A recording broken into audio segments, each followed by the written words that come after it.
உப்புக்கரை, அழுக்கு, மஞ்சள் கரை இதெல்லாம் ரொம்ப படிஞ்சு கிடக்கிற இந்த வாஷ் பேஷனை ரொம்ப சுலபமாக கை வலிக்காமல் எப்படி க்ளீன் பண்ணுறதுன்னு இன்றைக்கி பார்க்க போகிறோம். அது மட்டும் இல்லாமல் இன்னும் சில கிச்சன் டிப்ஸும் பார்க்க போகிறோம். முத்தான 3 டிப்ஸ் டே 39 பார்க்க போகிறோம். வீடியோவோட எண்டில் பெண்களுக்கு மிக முக்கியமாக தேவையான ஒரு குறிப்பு சொல்லியிருக்கேன். அவசியம் இந்த வீடியோவை ஸ்கிப் பண்ணாமல் முழுசாக பாருங்கள். ஹலோ வியூவர்ஸ், வணக்கம், welcome to Tickling Taste. First tip பார்க்கலாம் வாங்க. அன்றாட நம்ம தலை சீவக்கூடிய சீப்பை மாதத்துக்கு ஒரு தடவையாவது இது போல் க்ளீன் பண்ணி வச்சுக்கிட்டோம் அப்படின்னாக்க தலையில் பார்த்திங்கன்னா டேண்ட்ரஃப், அதே போல் முடி கொட்டுறது, இன்னும் தலையில் அழுக்கு சேர்றது, அரிப்பு ஏற்படுறது, இது எல்லாமே நமக்கு ரொம்பவே குறையும். வீட்டில் இருக்கக்கூடிய எல்லாருடைய சீப்பையும் எடுத்துக்கோங்க. நான் இன்றைக்கி காட்டுறது போல் வாஷ் பண்ணி பாருங்கள். ரொம்பவே க்ளீன் ஆயிரும். ரொம்பவும் போட்டு தேய்க்க வேண்டிய அவசியம் கிடையாது.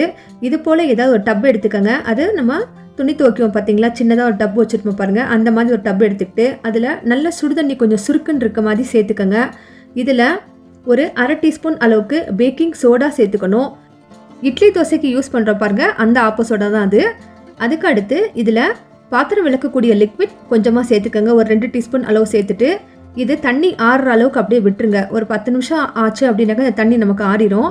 அதுக்கப்புறம் பழைய டூத் ப்ரஷ் போட்டு லைட்டாக நீங்கள் தேய்ச்சி விட்டாலே போதும். இந்த அழுக்கெல்லாம் எடுத்துக்கிட்டு வந்துடும்.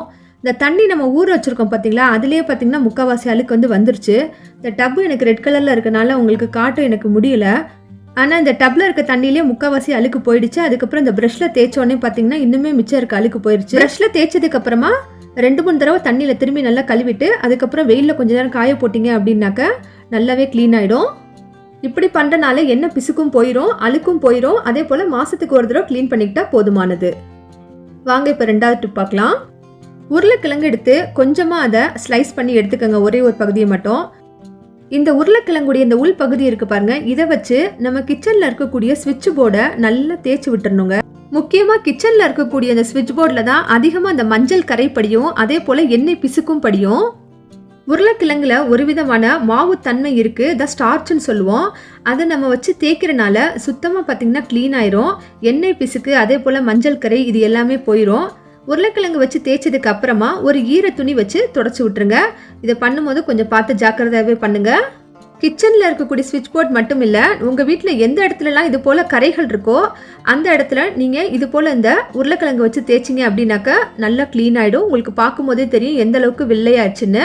அவசியம் இந்த டிப்பை நீங்கள் செய்து பாருங்கள், உங்களுக்கு யூஸ்ஃபுல்லாக இருக்கும். வாங்க இப்போ அடுத்த டிப் பார்க்கலாம்.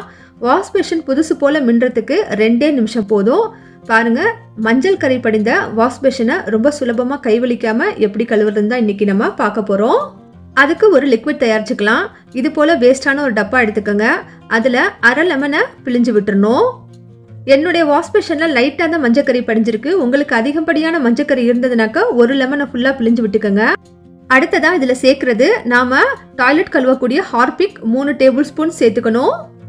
ஆப்பச்சோடா, பேக்கிங் சோடா 1/4 டீஸ்பூன் சேர்த்துக்கணும்.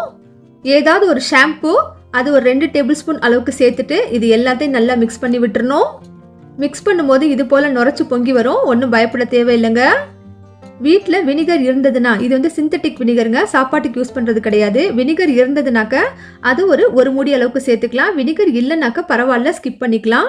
இப்போ இது எல்லாத்தையும் ஒன்றா நல்லா மிக்ஸ் பண்ணிவிட்டு வாஷ் பேஷனை கழுவ ஆரம்பிச்சிடலாம். இந்த ஹார்பிக்லாம் பட்டாக்க நமக்கு கையில் அரிப்பு வரும், சென்சிட்டிவாக இருக்குது ஸ்கின்னு அப்படின்றவங்க அவசியம் க்ளோஸ் யூஸ் பண்ணிக்கணுங்க. ஸ்க்ரப்பர், எந்த ஸ்க்ரப்பர் வேணாலும் நீங்கள் யூஸ் பண்ணிக்கலாம். சில்வர் ஸ்க்ரப்பர் யூஸ் பண்ணாதீங்க, ரொம்ப கிராச்சஸ் எதுவும் விழுகும். நார்மலாக பாத்திரம் விளக்குவோம்ல, அந்த ஸ்க்ரப்பரை எடுத்துக்கோங்க. ஃபஸ்ட்டு இந்த லிக்விடை எல்லா சைடும் நல்லா அப்ளை பண்ணி விட்டுறணும். அதே போல் பைப்லையும் அப்ளை பண்ணி விட்டுறணும். முக்கியமாக நடு பகுதி இருக்குது பார்த்தீங்களா, தண்ணி போகிற அந்த குழியில் நல்லா போட்டு விட்டுருங்க. 10 நிமிஷம் அளவுக்கு அப்படியே விட்டுட்டு இன்னுமே அதுக்கப்புறம் ஒரு நிமிஷம் மட்டும் நல்லா தேய்ச்சி விட்டுட்டு கழுவி விட்டுறலாம். இப்போ பார்த்தாக்கா பலப்பலன் ரொம்ப பளிச்சுன்னாயிரும். முன்னாடி இருந்த வாஷ் பேஷனுக்கும் இப்போ இருக்கிறதுக்கும் கலர் பார்க்கும்போதே உங்களுக்கு வித்தியாசம் தெரியும் வீடியோவில். பொதுவாகவே நான் வாரத்துக்கு ஒரு தடவை இது போல் கழுவி வச்சுக்குவேன். அதனால எனக்கு ரொம்ப அதிகப்படியான உப்பு கரையோ இல்லைனா மஞ்சள் கரையோ படியாமல் இருக்குது. அதனால தான் என் வாஷ் பேஷன் உங்களுக்கு ஆரம்பத்தில் பார்க்கும்போதே ரொம்ப கரையாக தெரியலை. நீங்கள் ஒரு தடவை இந்த டிப்பை செய்து பார்த்துட்டு எப்படி வந்துச்சுன்னு கமெண்ட்ஸில் எனக்கு சொல்லுங்கள் அவசியம். வாங்க இப்போ அடுத்த டிப் பார்க்கலாம். ஒரு சின்ன கிண்ணத்தில் 1/2 லெமனை பிழிஞ்சு விட்டுறணும். தேன் 1 டேபிள் ஸ்பூன் சேர்த்துக்கணும். இது ரெண்டையும் நல்லா ஒன்றா மிக்ஸ் பண்ணி விட்டுட்டு இது நம்ம எங்கே அப்ளை பண்ண போகிறோம் அப்படின்னாக்க நம்மளுடைய முகத்தில் தான். முகம், கை இது ரெண்டுக்குமே நம்ம இதை பூசிக்கலாம். பெண்களுக்கு தேவையான முக்கியமான குறிப்புன்னு சொன்னேன் பார்த்தீங்களா, அது இதுதான். எப்போவுமே கிச்சனில் நின்று வேலை பார்த்துட்டே இருக்கனால அந்த சமையல் புகை வந்து நம்ம முகத்துலையும் அதே போல் கையிலையும் வந்து படிகிறனால ஒரு விதமான கருமைத்தன்மை பார்த்திங்கன்னா ஏற்படுது. முக்கியமாக இந்த கை முட்டுக்கள் இருக்குது பார்த்தீங்களா, அது வந்து ரொம்பவுமே கருப்பாக இருக்கும். அதே போல் இந்த முகத்துலையும் கருமையான திட்டுக்கள் வந்து படிஞ்சிரும். கண்ணுக்கு கீழேயும் வந்து அதிகமான கருவளையம் வந்துடும். இதுக்கெல்லாம் காரணம் வந்து அதிகமாக நம்ம புகையிலேயே நிற்கிறோம் பார்த்தீங்களா கிச்சன்லேயே, அதனால தான் இது வருது. அதனால் அவசியம் வாரத்துக்கு ஒரு முறை இது போல் எலுமிச்சை சாறும் தேனும் கலந்து தேய்ச்சிட்டே வரணும். இப்படி தேய்ச்சிக்கிட்டே வரனால சீக்கிரமாக இந்த கருப்பு வந்து நமக்கு மறையும். இந்த பேக்கை முகத்தில் போடுறதுக்கு முன்னாடி சோப் போட்டு கைகளையும் முகத்தையும் நல்லா கழுவிக்கணும். ஹனி லெமன் சாரை முகத்தில் போட்டு விட்டுட்டு 10 நிமிஷம் கழித்து ஒரு மசாஜ் கொடுத்துட்டு அதுக்கப்புறம் எப்பவும் போல் முகத்தை கழுவிக்கலாம். சோப் போட வேண்டிய அவசியம் இல்லை. தூங்க போகிறதுக்கு முன்னாடி இதை செஞ்சால் ரிசல்ட் ரொம்பவே நல்லாயிருக்கும். வீட்டில் இருக்கக்கூடிய பெண்கள் நாம் எப்போவுமே அடுத்தவங்களுக்காகவே எல்லாத்தையும் பண்ணிகிட்டு இருக்கோம். நமக்காக நம்ம எதுவுமே செஞ்சுக்கிறது இல்லை. நமக்கான நேரம் ஒதுக்கி இது போல் செய்துக்கிட்டோம் அப்படின்னாக்கா நமக்கு ஒரு புத்துணர்வு கிடைக்கும். தேங்க்யூ ஃபார் வாட்சிங்.